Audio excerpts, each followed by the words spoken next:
In today's Take a Day, I want to talk about which Los Angeles team has the higher ceiling going through the rest of the season and going into the playoffs. Now, before we get into that, though, please like, subscribe, also hit the notification bell, just so you can get the newest and the bonus content first. We put out content every day, so you won't miss any content here.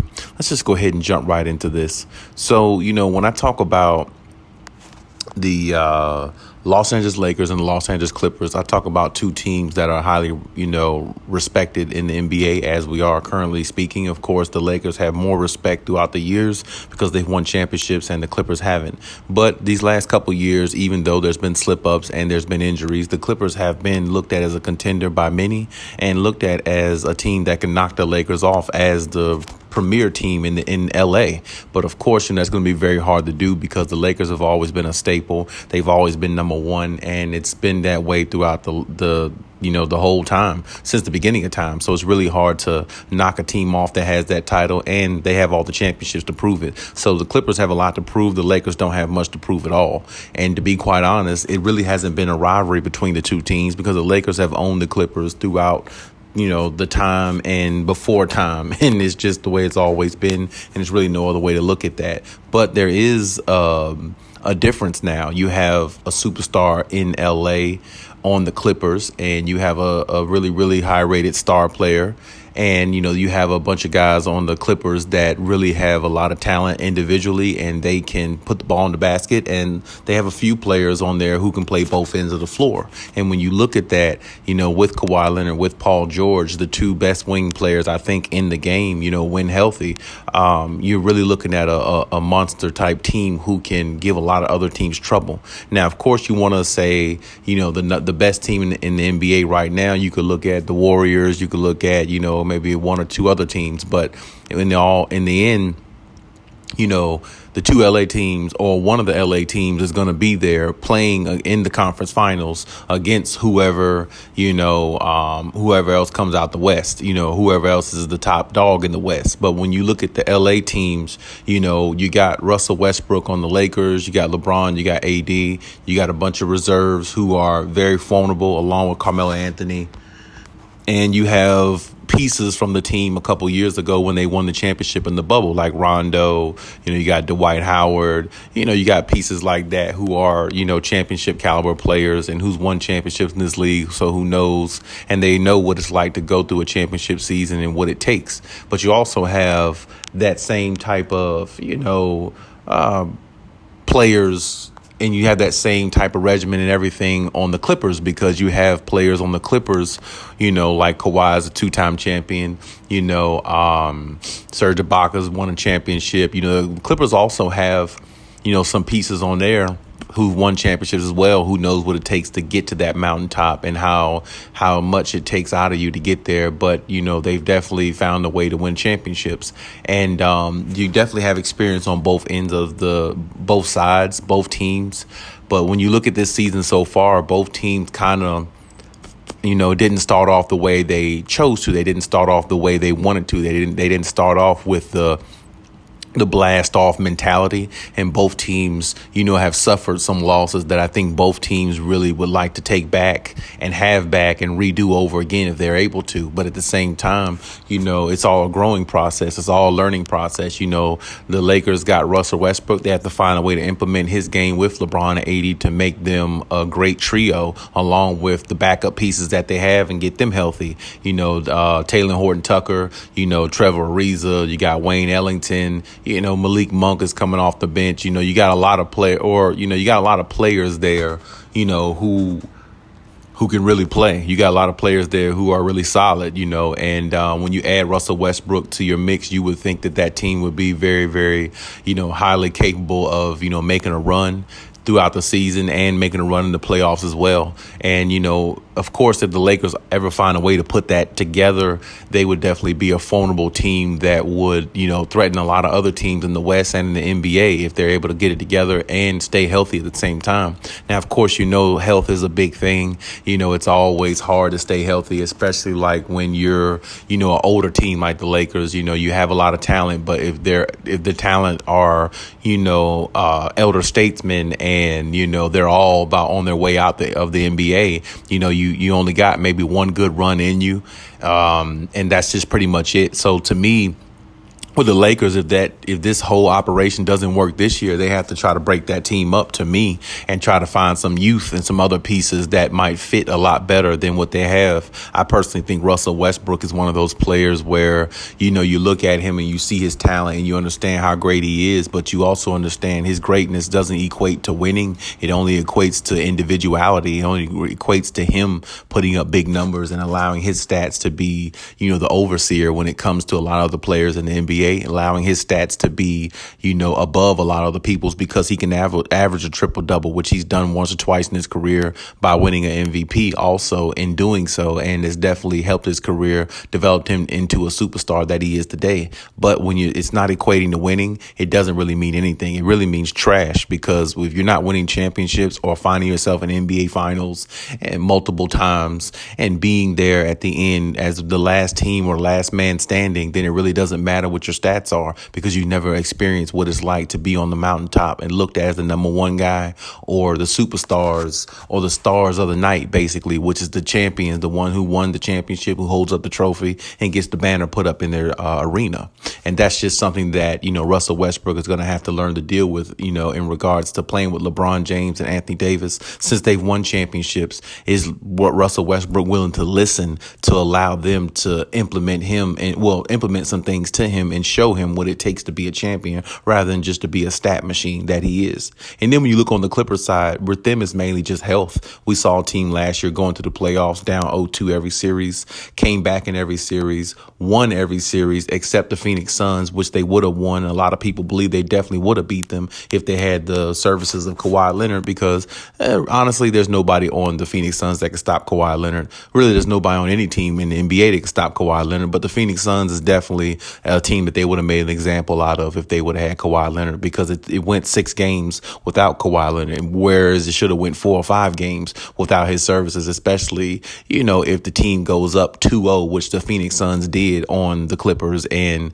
somehow went 6 games, but it really shouldn't have went that far. But it just goes to show how good of a team and how much talent and how much depth the Clippers have in regards to scoring and players on the defensive end, because they made stops when they need to in a lot of series. They made some big plays, and, they used their length and a lot of their savvy, to get them through a playoff series that a lot of people thought they probably should have lost, especially the Dallas series. And you can also look at the Utah series, but that's the way it goes when you have depth and talent and you're the number one 3-point shooting team in the NBA. But, adding Kawhi Leonard back to the mix will definitely make them who they need to be.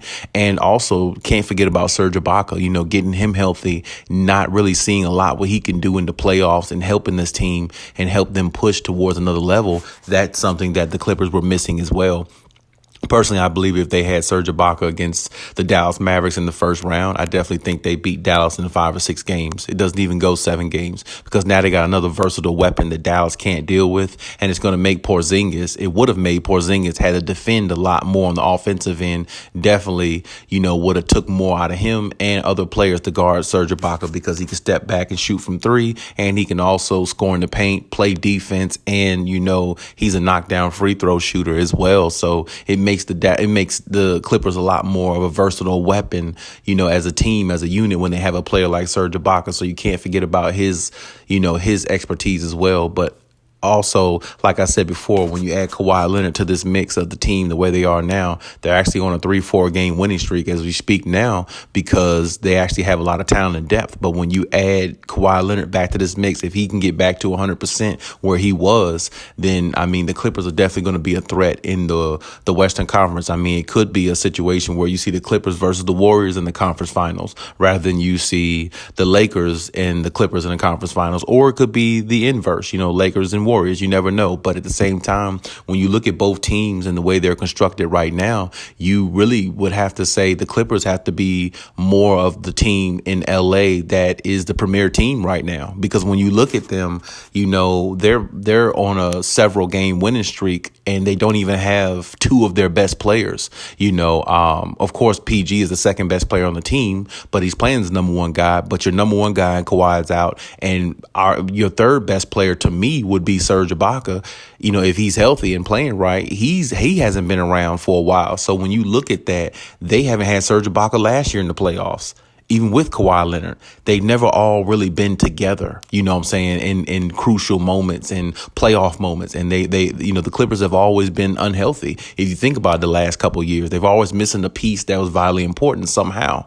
And when you look at that and how their team is constructed, if they're 100% healthy and they're all clicking and they're all playing together, building that chemistry with Serge, of course, with Kawhi being there, PG, everybody, now that Terrence Mann's playing better, Luke Kennard's playing better, you added a couple pieces that, can be questionable. I think they should find a way to get rid of Eric Bledsoe and get Patrick Beverly back. But I mean, still, with the pieces that they do have, they're still a very formidable team, and they're still a team that's very dangerous if they're healthy. And I think, if it does come down to the Battle of LA, I would definitely anticipate to see that. Definitely couldn't wait to see who comes out of that matchup. But as of right now, as we speak, I think the Clippers are more of a premier team in LA, because when you look at Russell Westbrook and when you look at Anthony Davis, even the nights without LeBron James, they still should be beating a lot of the teams they're beating. They're up by 26 points. They're up by 19. They're having home games up by 26 and 19 points and losing to teams that they shouldn't even be losing to. Now, of course, the Clippers have lost to a few teams that they should beat as well. And actually, the Lakers and Clippers have played the same teams predominantly. So their schedule has pretty much been identical, but at the same time, the Clippers are shorthanded of two pieces that you can arguably say that can really make a difference on a team, make or break a team. If you take a Kawhi Leonard off a team, that team is not a championship team. If you take off a player like Serge Ibaka, not on a team, if you take Serge Ibaka off a team, that's going to make them not possibly, go further in the playoff, or it's going to make it harder for them to go further in the playoffs, which it did, because like I said, last year, if they had Serge Ibaka in the playoffs with them, I don't think they're down 0-2 every series. I think they're up 2-0 or 2-1 in every series, because they clearly had the better team. They just had to find ways to, maneuver around teams who had other versatile players in which they didn't. I mean, because if they had Serge Ibaka, well, like I said, Dallas is no problem. Utah is probably not a problem, because now Rudy Gobert is going to have to defend Serge Ibaka and step out to the three-point line, make him more of a defender in other areas on the court rather than just being in the paint dominating the way he does. But even still, the Clippers still found a way to beat them without Kawhi Leonard, but it would have been a lot easier if they had, Kawhi, of course, throughout the series, and Serge Ibaka. And this is what I'm saying. When you look at the Clippers overall, the way they're playing right now, without two of their big dogs, without two of their big pieces, out for a while or out until whenever either one of them comes back, they're still on a winning streak. They still have, a 3 or 4 game winning streak going on, and they still have a favorable schedule. And like I said, they have more chemistry as a team, because Luke Kennard and Terrence Mann, they were there last year. So was Paul George, so was Reggie Jackson, so was Marcus Morris, so was Zubac. Most of their core team was there last year. They're only missing a few players, which is Patrick Beverly and Rajon Rondo, who is currently on the Lakers and struggling, might I add, not playing up to Rajon Rondo's standards. But at the same time, the team is pretty much primarily the same. And when you have the team that's pretty much the same like that, you should be able to excel in situations where other teams who are trying to build chemistry, can't do so at the moment. And that's why I give the Clippers the edge so far right now. I feel like the schedule is favorable for them, but I also feel like because they played together last year and they have that chemistry and that bond, and they know what it's like to go through hard times as a team and faced adversity when everybody was talking bad about them, saying they're going to lose to Dallas, they're going to lose to Utah, they're going to lose to Phoenix, they're going to lose to everybody they play, because everybody hates the Clippers. They found a way to be resilient in a lot of situations where people didn't think, media especially, didn't think that they were going to, make it. And that just shows how tough a team they are mentally and physically. And I think, as the season goes on, the Clippers are going to display that again. The Clippers are going to display them going on a winning streak and showing everybody that they're the team they were last year. When Kawhi went out, they still was a formidable team, and they still was a really good team, good enough to, play against other competition and hold their own until their leader comes back. And now they can, that would put them over the top when it comes to a lot of other teams that they're going to have to face going forward. So when you look at the two teams, Like I said, the Lakers got a lot of work to do, but they still have a lot of talent. So you definitely can't count them out at any point. But the way it is right now, the Clippers have the, chemistry. To me, they have more chemistry than what the Lakers have. So you got to go with the team with more chemistry because they know what it's like to play with one another in crucial situations, whereas the Lakers don't. Because if you see them blowing a 26-point lead to the Oklahoma City Thunder or teams like that who don't even have a superstar, and you clearly have two superstars on the court, which is Anthony Davis and Russell Westbrook, and you have Carmelo Anthony, a former superstar who can go out there and drop 20-plus points off the bench. There's no way you should be losing to teams like that, especially not by that amount when you have that amount of a lead on them, and mentally you're just a better team overall. It's just no reason for it. And when you look at the Lakers, don't get me wrong, like I said, they can get it together, but a lot of people, including myself, really just don't see the fit with Russell Westbrook. And if Russell Westbrook doesn't become the fit that they think that he can, and if LeBron doesn't become as healthy as he used to be and stay that way throughout the season going into the playoffs, the Lakers might necessarily be in trouble. And the Clippers, well, they probably just stay afloat until their superstar comes back because, like I said, they have enough depth and talent and enough chemistry along with one of the best coaches in the NBA, which is Ty Lue, who can help them get through situations and, help them prevail. But hey, that's my take on the situation. Like I said, that's how I think of it. I see the Clippers as, the team to put their foot forward going through this season so far until or unless the Lakers find a way to get their chemistry built up the way it should. So far, going in the season right now and going forward, I think the Clippers might be more of the premier team in LA in regards to, having a better record, in regards to, being more having more camaraderie and chemistry. And see, that goes a long way in a season rather than just having a bunch of talent. We've seen teams have a bunch of talent and fail, but the team with more chemistry and, more camaraderie and understand one another, it makes it easier for them to gel and go through the season. So when they go through a 2-3 game losing streak, they'll find their way out of it and find themselves in a 5 to 8 game winning streak, in which the Clippers are very capable of doing. But like I said, that's my take on the situation. Leave any comments in the comment section. Let me know what you think. Do you think what I'm saying is right, or do you have a difference of an opinion? If you do, leave your comments and I'll definitely check them out, and we'll go from there and we'll engage as we always do. And hey, Cali out.